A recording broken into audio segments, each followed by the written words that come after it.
నమస్తే అండి, అందరికీ నమస్తే. అందరికీ కూడా మహాశివరాత్రి శుభాకాంక్షలు. ఈరోజు మనము శివునితో అనుసంధానమే ధ్యానం చేసుకుందాం. ముందుగా మీరందరూ కూడా ప్రకృతి త్రిబుల్ ఛానల్ని సబ్స్క్రైబ్ చేసుకోండి. ఈ ఆడియోని షేర్ చేయండి, లైక్ చేయండి. ఓకే అండి, థ్యాంక్ యూ.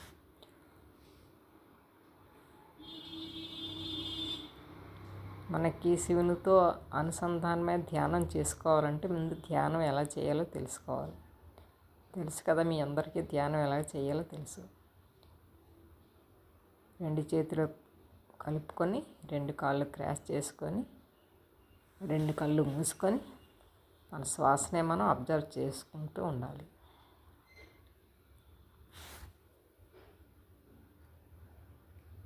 ధ్యానం అంటే ఏంటో కాదు, మనకి విశ్వశక్తి పూర్తిగా రావాలి. విశ్వశక్తిని తీసుకునే మార్గమే ధ్యానం.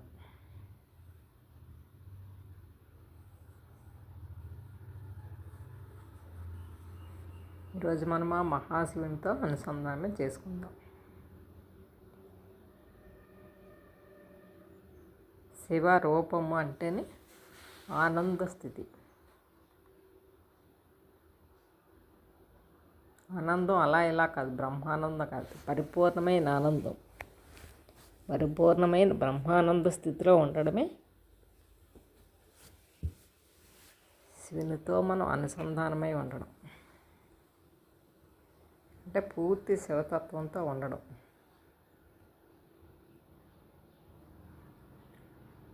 తత్వం అంటే అందరి గురించి తెలుసుకోవడం. తే అంటే వారు, త్వం అంటే నువ్వు. తేత్వం, తత్వం, సో ఇవన్నీ ఒకటే. మన చుట్టూ ఉన్న ప్రాణికోటి గురించి పూర్తిగా తెలుసుకోవడమే శివతత్వం. శివతత్వం ఎప్పుడైతే మనకు అర్థమైందో మనం పూర్తి బ్రహ్మానంద స్థితిలో ఉండగలం. అప్పుడే మనకి ఆనందం పరిపూర్ణం అంటాం.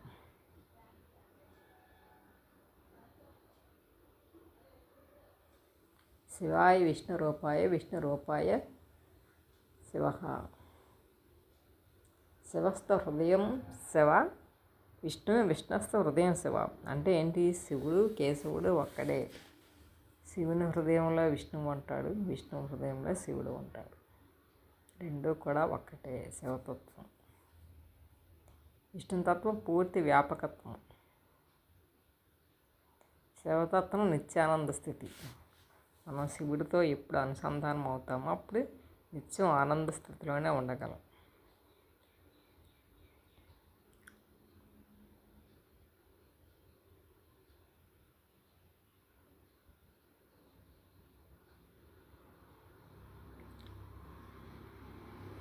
మాఘమాసంలో కృష్ణపక్షంలో వచ్చి అమావాస్య ముందు రోజు శని త్రయోదశి రోజు శివరాత్రి అంటాం.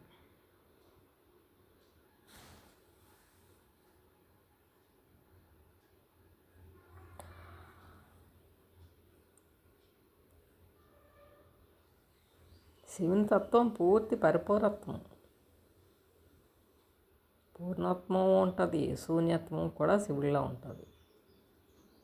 అలాగే మనకి బ్రహ్మ సృష్టికారుడు, శివుడు పోషకుడు, అంటే విష్ణుమూర్తి పోషకుడు, శివుడు లయకారుడు అంటాం కదా. శివతత్వాన్ని పూర్తిగా అర్థం చేసుకుంటే మనం లయంలో ఉన్న బ్రహ్మానంద స్థితిని అనుభవించగలం.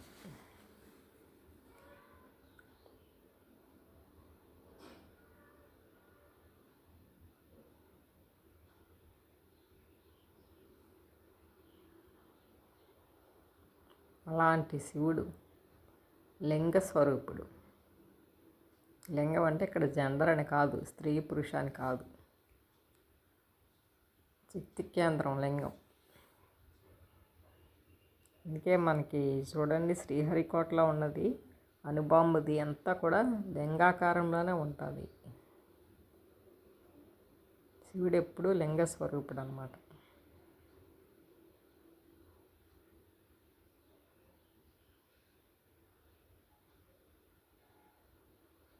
ఆ లింగ రూపంలోనే అనంతతత్వం, శివుని యొక్క అనంతతత్వం అంతా కూడా దాగి ఉన్నది.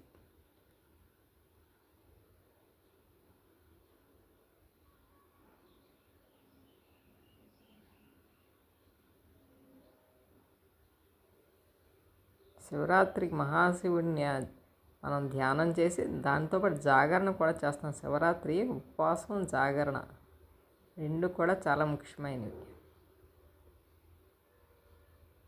ఇక్కడ ఉపవాసం అంటే అంటే దగ్గర, వాసం అంటే ఉండడం.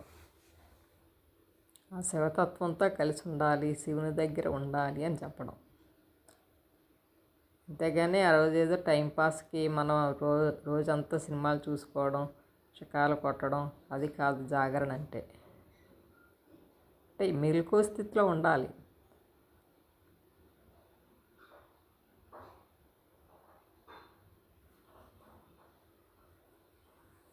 ఒకసారి బ్రహ్మ విష్ణు శివతత్వం గురించి తెలుసుకోవాలని, అంటే ఈ లింగం ఎంత ఉంటుందో అంటే తెలుసుకోవాలని ప్రయత్నించారంట. ఈ లింగం చాలా పెద్దదిగా ఉంటుందంట. ఆ లింగానికి ఆది అంతం కూడా లేదన్నమాట. అందుకే శివతత్వం చాలా అమోఘమైనది, బ్రహ్మాండమైనది అని చెప్తారు.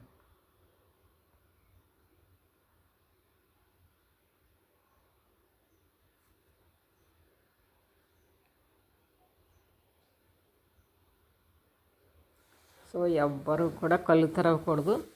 శివుణ్ణి ధ్యానించుకుంటూ ఆ శివతత్వంలో మనం కూడా మమేకమై ఉందాం.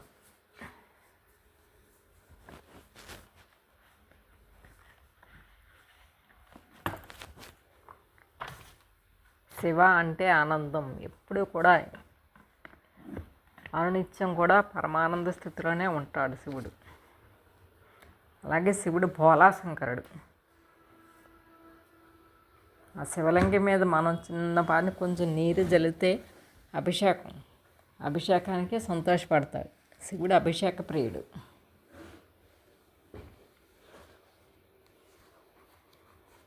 అలాంటి శివుడిని మనం ధ్యానంలోనే పూర్తిగా సందర్శించగలం శివుడిని.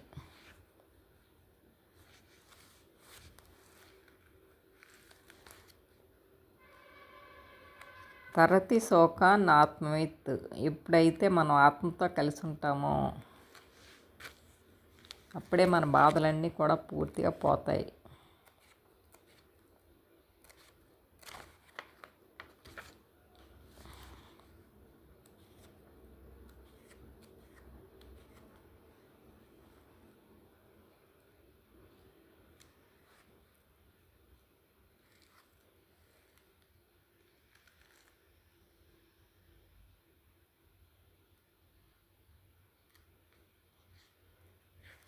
యోగో భవతి దుఃఖః.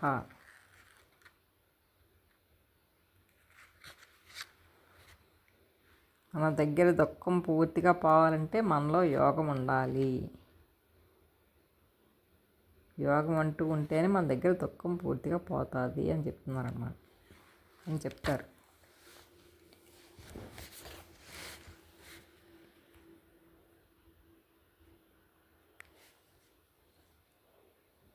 అలాంటి శివుణ్ణి మనం ధ్యానించుకుంటూ ధ్యానం చేద్దాం.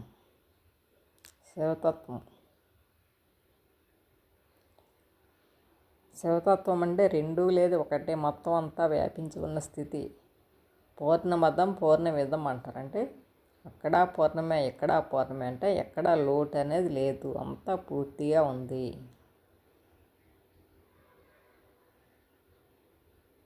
అలాగే శూన్యమదం శూన్యమిదం అంటారు. అక్కడ శూన్యమే ఉంది, ఇక్కడ శూన్యమే ఉంది. సో మొత్తం అంతా శూన్యమే ఉంది. ఈ శూన్యతత్వంలోంచే ఏకత్వం అన్నది వస్తుంది. ఏకత్వంలోంచే శూన్యతత్వం తెలుసుకోవాలి.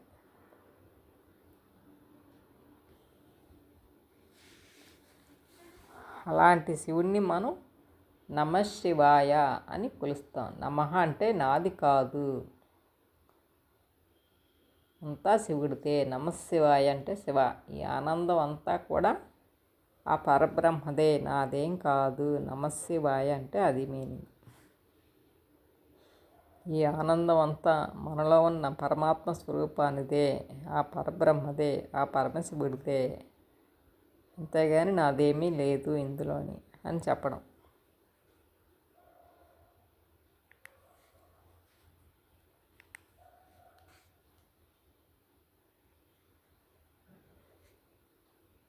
ఇలాంటి శివుడికి చాలా పేర్లు ఉన్నాయి.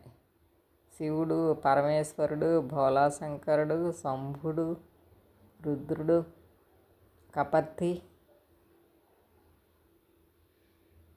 అష్టోత్తరంలో ఉంటాయి. శివాయ నమః, విశ్వేశ్వరాయ నమః, కబర్తినే నమః, పినాకపాణియే నమః. సో ఇవన్నీ శివుడి పేర్లు. పినాకపాణి అని కూడా అంటారు శివుని. అలాంటి శివుడు లింగ స్వరూపుడు. ఆ లింగాన్ని మనం ధ్యానిస్తూ ఉంటే శివుణ్ణి ధ్యానించినట్టే. మనలో శివుడు ఎప్పుడూ కూడా ఆనందతత్వంతో ఉంటాడు. ఆ ఆనందతత్వాన్ని తెలుసుకోవడమే శివం. అందుకే అంటారు, శ్వాస ఉంటే శివం, శ్వాస లేకపోతే శవం అంటారు. శివం అంటూ ఉంటేనే జీవితం సత్యం, శివం సుందరంగా మారుతుంది.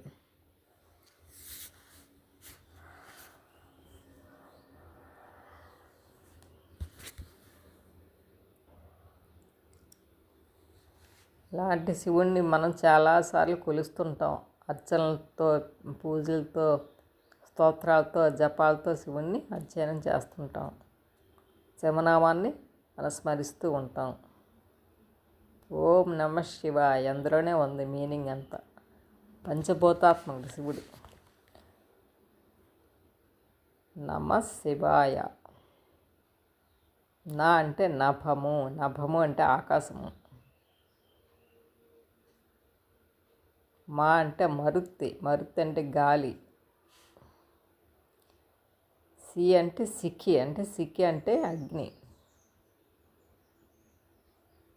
వా అంటే వారు అంటే నీరు. వారి అంటే వాయు అని, నీరు, వాటర్ అని. యా అంటే యజ్ఞము, యజ్ఞం అంటే భూమి. ఈ శివుడు పంచభూతాలలో ఉన్నాడు. పంచభూతాత్మకుడు అని తెలుసుకోవాలి శివుణ్ణి.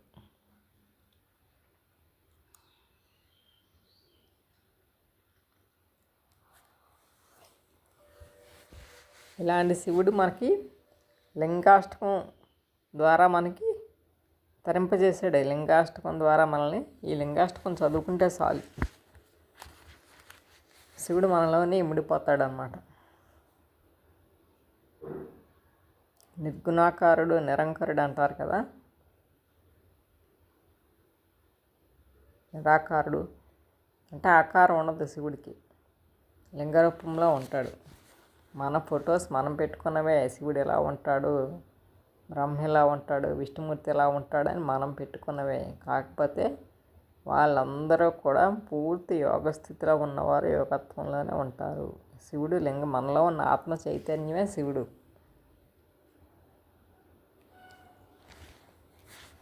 ఇప్పుడు మనం లింగాష్టకం గురించి తెలుసుకుందాం. ఎవరు కళ్ళు తెరవకూడదు. ధ్యానం చేసుకుని శివునితో అనుసంధానమై ధ్యానం చేయాలి. పరమేశ్వర, ఓం నమః శివాయ, ఓం నమః శివాయ, ఓం నమః శివాయ అనుకుంటూ మనం ఎప్పుడైతే దైవనామస్మరణ కానీ జపాలు కానీ చేస్తూ ఉంటే మనకి ఆలోచన ఇంకొక వైపు పోదు. ఒక్క శ్వాస మీదే ఉంటుంది ఆలోచన. శ్వాస మీద లేదు అనుకున్నా సరే మన చేసి మంత్రం మీద ఉంటుంది. ఆ మంత్రం అంటే శ్వాసే. ఓం నమః శివాయ అన్నప్పుడు, ఓం అన్నప్పుడు పైకి వెళ్తూ ఉంటుంది. నమః శివాయ అన్నప్పుడు కిందకు వస్తూ ఉంటుంది. ఏదైనా మనలో అజప గాయత్రి కింద శ్వాస ఎప్పుడూ కూడా మిళితమై ఉంటుంది అన్న విషయం తెలుసుకోవాలి. ఇక్కడ లింగాష్టకం చదువుతాం. లింగంతో అనుసంధానమే ధ్యానం చేసుకుందాం. బ్రహ్మమురారిసురార్చితలింగం నిర్మలభాషితశోభితలింగం జన్మజదుఃఖవినాశకలింగం తత్ప్రణమామి సదాశివలింగం. దేవమునిప్రవరాచితలింగం కామదహనకరుణాకరలింగం రావణదర్పవినాశనలింగం తత్ప్రణమామి సదా శివలింగం.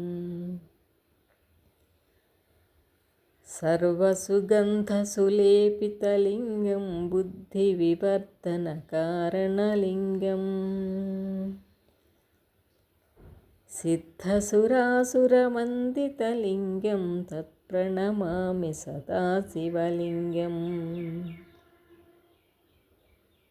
కనకమహామణిభూషితలింగం ఫణిపతివేష్టినశోభితలింగం. దక్షసుయజ్ఞవినాశనలింగం తత్ప్రణమామి సదా శివలింగం. కుంకుమచందనలేపితలింగం పంకజహారసుశోభితలింగం. సంచితపాపవినాశనలింగం తత్ప్రణమామి సదా శివలింగం.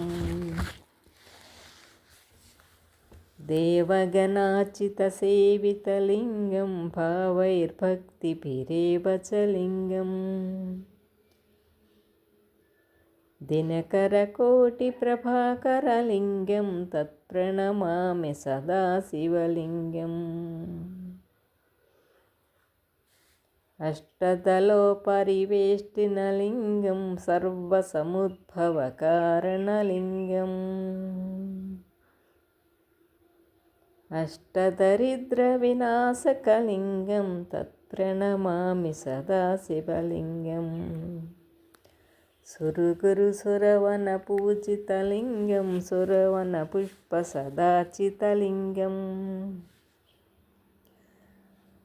పరమపదం పరమాత్మకలింగం తత్ప్రణమామి సదా శివలింగం.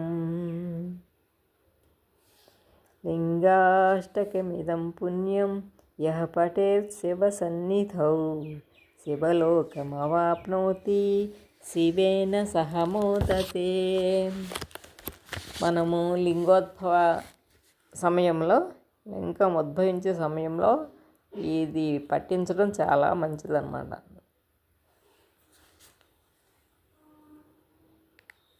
మన శివరాత్రి రోజు లింగోద్భవ కాలం వరకు చాలామంది జాగరణ చేస్తారు కదా. అంటే ఇంచుమించు 11 ఆ టైంకి లింగోద్భవం స్టార్ట్ అవుద్ది అన్నమాట.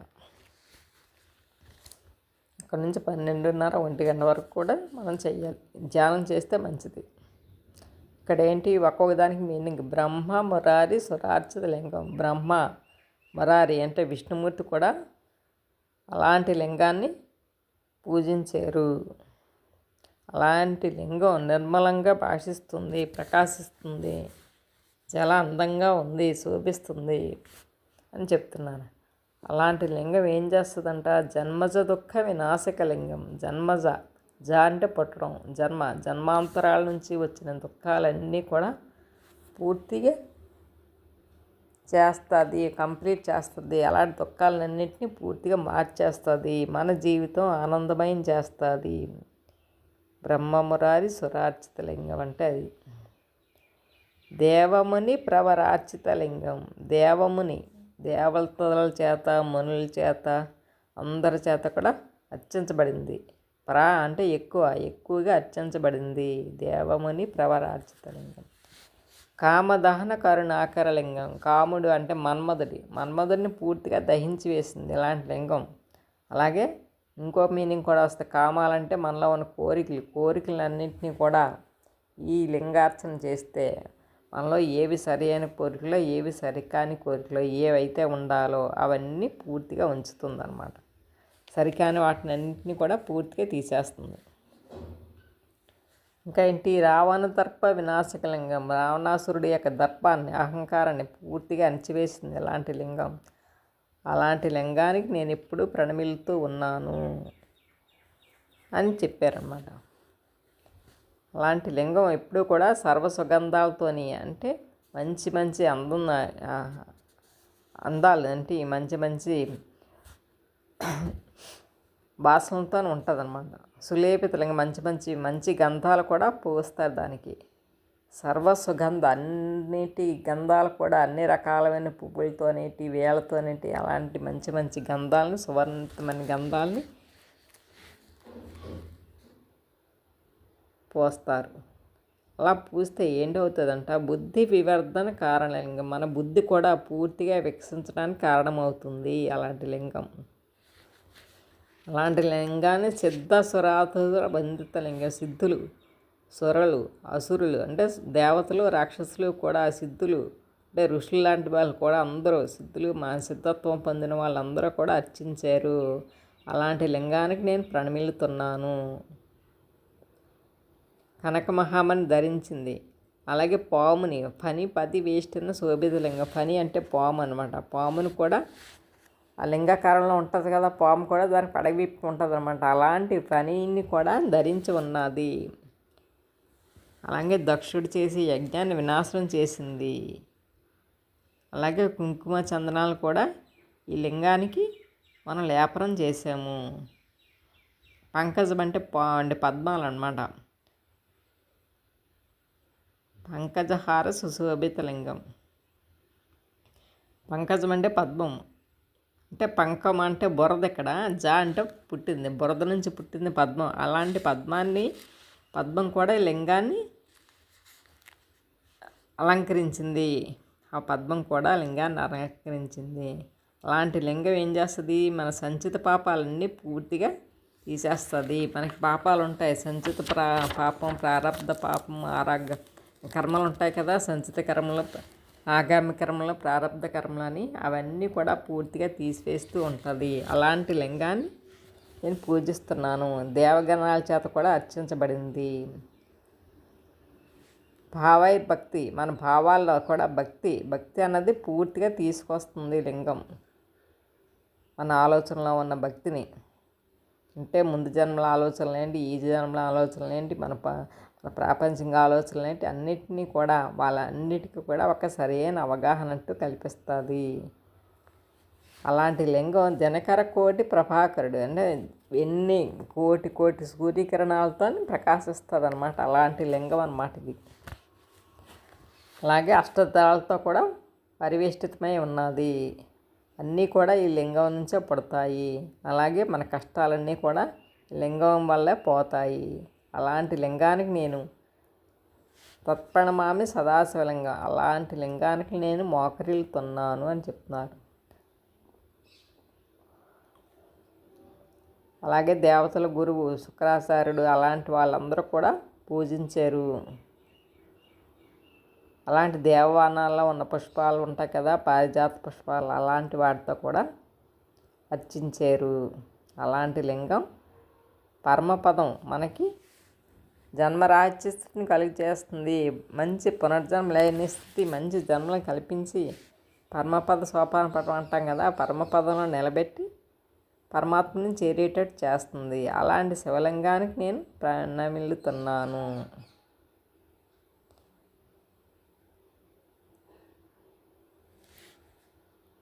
అలాంటి లింగాష్టకం శివ సన్నిధిలో మనం చదివితే శివలోకం మనకు ప్రాప్తిస్తుంది అని చెప్తున్నారన్నమాట.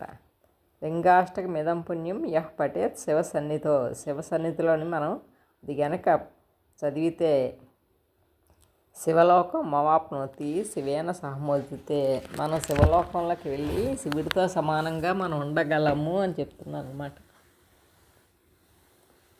అది లింగాష్టకానికి మీనింగ్. అది ఈ లింగాష్టకాన్ని పెట్టుకొని మనం ధ్యానం చేస్తూ ఉంటే ఆ శివునితో మనం పూర్తిగా అనుసంధానమై ఉంటాం.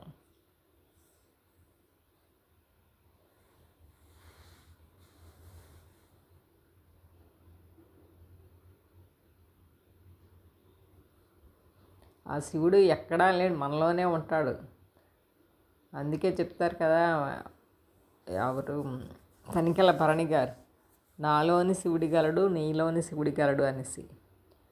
నాలోని శివుడు కలడు నీలోని శివుడు కలడు, నాలోని శివుడు కలడు నీలోని శివుడు కలడు, నాలోని కలశివుడు నీలోని కలశివుడు లోకంబులేలగలడు అంటారు కదా.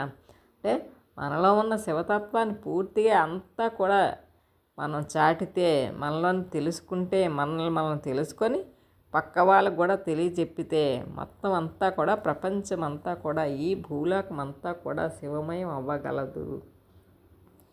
అలా చేసుకుంటూ ఉండాలి. అదే శివతత్వం మనకు చెప్పేది అనమాట. అంటే అంతా ఉన్నది ఒకటే సత్యం. నాలో ఏది ఉందో నీలోనూ అదే ఉంది. మొత్తం అంతా ఒకటే. ఆ శివతత్వాన్ని అర్థం చేసుకోవడమే ఈ శివరాత్రి యొక్క ఉద్దేశం అన్నమాట. అందుకే అందరూ కూడా లింగోద్భవ కాలంలో తప్పనిసరిగా ధ్యానం అంటూ చేసుకోవాలి. ఓకే అండి, లాస్ట్ 5 minutes. నెంబర్ 5, పంచభూతాలు కూడా మనమే. ఆ పంచభూతాలతో కూడిందే ప్రపంచం. 4 వేదాలు, ఋగ్వేదం, యజుర్వేదం, సామవేదం, అథర్వణవేదం, ఈ 4 వేదాలు కూడా మనమే. నెంబర్ 3, త్రికాలాలు కూడా మనమే. త్రికాలాలు అనుకుంటాం, త్రిసంధ్యులు అనుకుంటాం, బ్రహ్మ విష్ణు ముగ్గురు అనుకుంటాం. సో ఏదైనా సరే నెంబర్ 3 బ్రహ్మ విష్ణు మహేశ్వర తత్వం కూడా మనలోనే ఉంది. దైవతత్వం మనలోనే ఉంది. నెంబర్ 2 విశ్వం, పగలు రాత్రి. ఆ పగలు రాత్రి కూడా మనమే.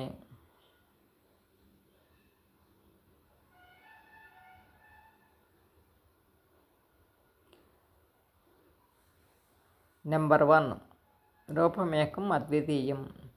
దేవుడు ఒక్కడే, పరమాత్మ ఒక్కడే.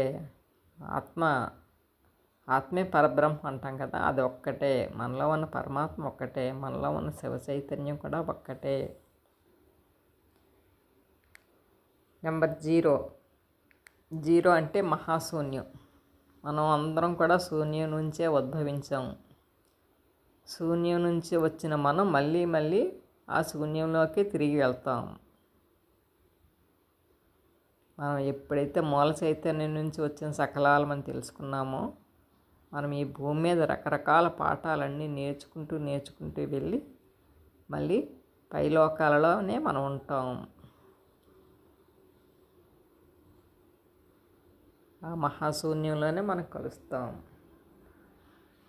అది అంతా చెప్పేదే మనకి శివలింగం.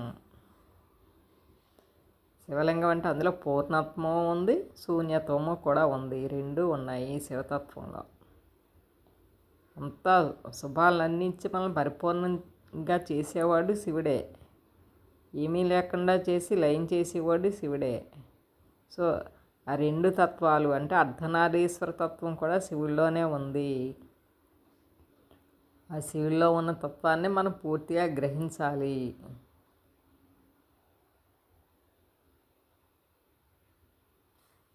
అందుకే ఈ శివరాత్రి ధ్యానం చాలా చాలా ముఖ్యమైనది అని చెప్తారన్నమాట.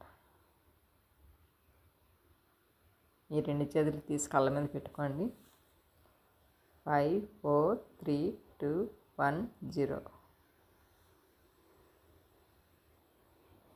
నెమ్మదిగా చేతులు పడి తీసి నెమ్మదిగా ధ్యానం నుంచి బయటకు వస్తాం. ఇప్పటి వరకు కూడా శివునితో అనుసంధానమైన ధ్యానం చేసినందుకు ఆ పరమేశ్వరునికి మనము కృతజ్ఞతలు చెప్పుకుందాం. ఓకే అండి, థ్యాంక్ యూ వెరీ మచ్.